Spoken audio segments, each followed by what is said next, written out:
so much of my decisions in life, in work and in play is very much related to my being Asian American, being Chinese American, being third generation and sixth generation, and also being female.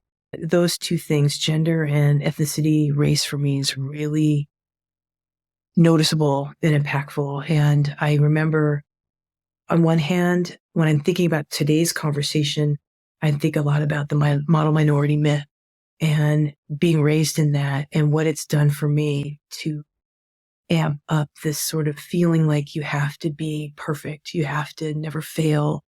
You have to be exceptional at what you do. And you have to work really hard over time. That all just plays into that. And then the piece about advocacy is for me, and I know it's different for different Asian Americans for sure, but it's working through what I call the back door.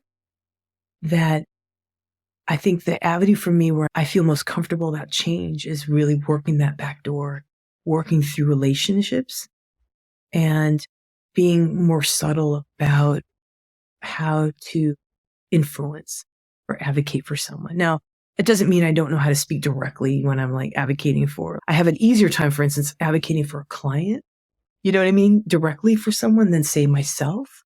That I think goes to the wanting to do the job right kind of thing.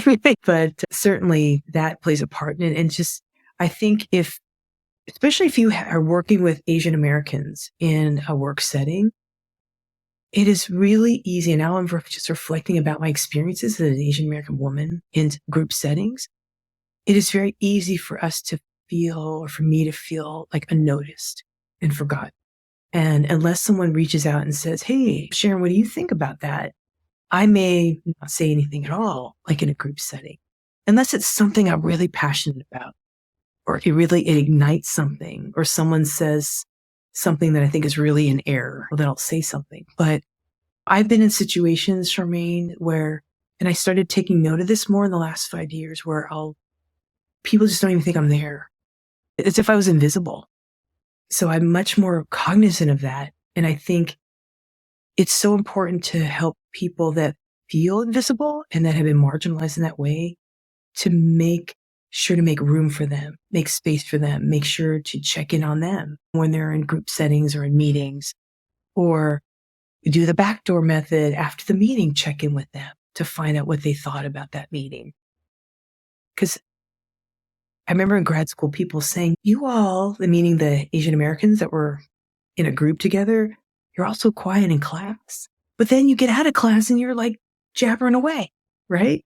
And you never know what to say to that. It's like, well, we have a lot of thoughts and feelings about what's being said, but because of model minority myth, because of also how we're socialized to behave maybe in particular ways, don't stand out, don't make waves. I'm thinking like Chinese culture. My mom was very much about don't stand out. And like, she would never ask for a raise. She wouldn't. And then she was always thankful when someone else in the office asked for the raise and they were doing the same job. And then she would benefit from it. You keep your head down. You do your work. Don't say anything. You don't create problems. You be the best you can be. You work overtime if you need to. That's just what it means to be a good worker, a good professional. Yeah. Oh, gosh. Oh, you're saying so much stuff. There's two things that you've actually mentioned in this time with us today that I am thinking these need to be separate up or so. One was the negative narrative. I think there are very common negative narratives in people in leadership roles. And then this other one that you're really lifting up is, and you're making me think about me. And I know that I'm not the only one.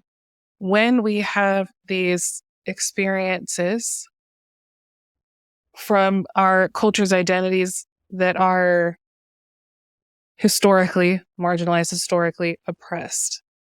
And then there is the intersection of having positions of privilege that require us to wrestle with that.